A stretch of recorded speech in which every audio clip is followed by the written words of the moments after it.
Guys, welcome back to XRP Insider Network, where we connect the dots between global macro moves and what it means for your XRP before the mainstream catches on. Let's get into it. Here's the thing most people watching crypto YouTube are completely missing right now. Everyone is still arguing about price targets, debating whether we hit $5 or $50 by year end, and completely overlooking the structural shift that is happening underneath all of that noise. Today we are not talking about price speculation. We are talking about the architecture of a new global financial operating system, and the evidence that XRP is not just a participant in that system, but the connective tissue holding it together. And here is the bonus angle nobody else is covering. The institutions are not coming. They are already here, and they are already moving money. So let's start where the story actually gets interesting. Not at the beginning, but at the inflection point. Let me give you a piece of context that reframes everything else you are going to hear today. BNY Mellon, Ripple's primary custodian and one of the oldest and most systemically important financial institutions on the planet, just had their head of Treasury for the Europe, Middle East, and Africa region go on record and say it is an exciting time to be in the payment space. That person went further and described the world moving toward a 24/7, 365-day movement of money, and specifically pointed to the need for harmonization and interoperability across the entire ecosystem. Now here's what you need to understand about why that statement matters. BNY does not send executives out to make casual observations. When someone in that seat uses words like harmonization and interoperability, they are describing the exact problem that Ripple and the XRP ledger were engineered to solve in 2012. This is not coincidence. This is convergence. And here is the common belief you need to challenge right now. A lot of people in traditional finance still think of crypto as a speculative asset class, something you buy and hope goes up. The mainstream financial media certainly still treats it that way. But what BNY is describing, what David Schwartz outlined in his keynote at the Apex conference, and what Ripple's senior vice president of stablecoins Jack McDonald just stated publicly, all of it points to a completely different reality. Capital markets are being rewritten, not metaphorically, literally. The operating system for how money moves between institutions, across borders, and between asset classes is being rebuilt from the ground up. And the contrarian take, the one this community understands that most people do not, is that this transition does not benefit every blockchain equally. It benefits the one that was specifically designed for institutional financial use cases from day one. Here is the proof. David Schwartz's Apex presentation included a slide he said he shows every single year, and every year the numbers grow. 3.3 billion transactions processed, more than 6 million active wallets, secured by over 800 nodes and more than 180 independent validators, over 13 years of uptime and reliability in a space where most projects do not survive 3 years. But here is the part of that slide that deserves your full attention. Schwartz described a clear and measurable shift from pilots into production. That is not a projection. That is not a roadmap item. That is a present tense statement from the CTO of Ripple, backed by on-chain data. Digital commercial paper is now live on the XRP ledger. Tokenized treasuries are moving. Money market funds are coming on-chain. This is real institutional infrastructure being deployed in real time. Now here's where it gets really interesting, because this is the point most people walk right past. Jack McDonald, the senior vice president of stablecoins at Ripple, made a statement recently that should stop every XRP holder in their tracks.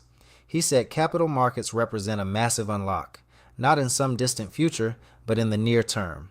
He described everything Ripple is building as rewriting a new operating system for capital markets, and said the world is starting to awaken to it now that regulatory headwinds are finally turning into regulatory tailwinds. Think about the scale of what that actually means. Capital markets globally represent hundreds of trillions of dollars in assets, settlement flows, and liquidity movement. If even a fraction of that activity migrates onto programmable rails that settle in 3 to 5 seconds, cost fractions of a cent, and operate around the clock, the demand for the asset that bridges those transactions changes in a way that no speculative price model has ever properly captured. And this connects directly to what Ripple Treasury is doing right now with some of the largest corporations on Earth. We are talking about companies that collectively move somewhere between $12 and $13 trillion per year. These organizations have historically parked capital in anticipation of payment needs, sent wires on Friday afternoons that did not arrive until Tuesday, and had no real-time visibility into whether a payment was sufficient or had cleared. That entire operational reality is now being replaced. With Ripple Treasury, a corporation can move value anywhere on the planet in 3 to 5 seconds, know exactly what the transaction costs before they send it, and earn yield on idle capital in the meantime. The competitive implications of that are enormous. The company that adopts this infrastructure first does not just save money, it gains a structural advantage over every competitor still running on Swift. That dynamic playing out across 1,000 of the largest corporations in the world is not a use case. It is a macro event. Let me also address something that came up this week because it reveals exactly why XRP's institutional positioning is so unique. There was an attempt by parts of the Solana ecosystem to position that blockchain as a future global reserve currency. A Ripple executive responded directly and rightly pointed out that years of XRP community advocacy around cross-border liquidity and neutral bridge currency functionality is not a narrative that can simply be borrowed by a blockchain primarily associated with meme tokens and rug pulls. Here is the honest framing. Solana does certain things well. Speed and programmability within its ecosystem are real strengths. But when you sit in front of a central bank, when you are presenting to the Treasury Department of a Fortune 500 company, when you are working with governments on CBDC infrastructure, the conversation is about compliance, sanction screening, KYC, AML, enterprise-grade integration, and 13 plus years of verified uptime. That is the XRP ledger. That has always been the XRP ledger, and no amount of rebranding changes that institutional reality. Now there is one more development worth putting into this framework before we close out today. Jeremy Allaire, the CEO of Circle and issuer of USDC, recently made a pointed argument that the next era of crypto must be the utility era, not speculation, not meme cycles, but real use cases that make sense to people in their daily lives and to institutions managing real capital. That statement coming from the CEO of the largest stablecoin issuer in the world is not noise. It is a signal that the entire industry is converging on the exact thesis that XRP holders have been carrying for years. When the Clarity Act passes, and the political reality is that too many people on both sides of the aisle have too much invested in this for it to fail, the institutional capital waiting on the sidelines will not flow evenly across every token.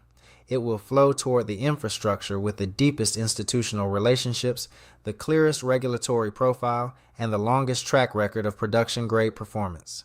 You already know which ledger that describes, so here is what we are really looking at. The utility phase is not coming. David Schwartz said it himself. We are entering it now. 3.3 billion transactions processed. Digital commercial paper live on chain. BNY Mellon publicly aligning on the vision. Ripple Treasury onboarding corporations that move trillions annually. Capital markets being described as the next massive unlock by Ripple's own leadership. Every single one of those data points points in the same direction. The people in this community who understood the institutional thesis before it was obvious, who held through the noise, through the SEC case, through the bear markets, are not late. They are exactly on time. The world is just now catching up to what you already knew. Stay patient, stay informed, stay positioned. Mike out.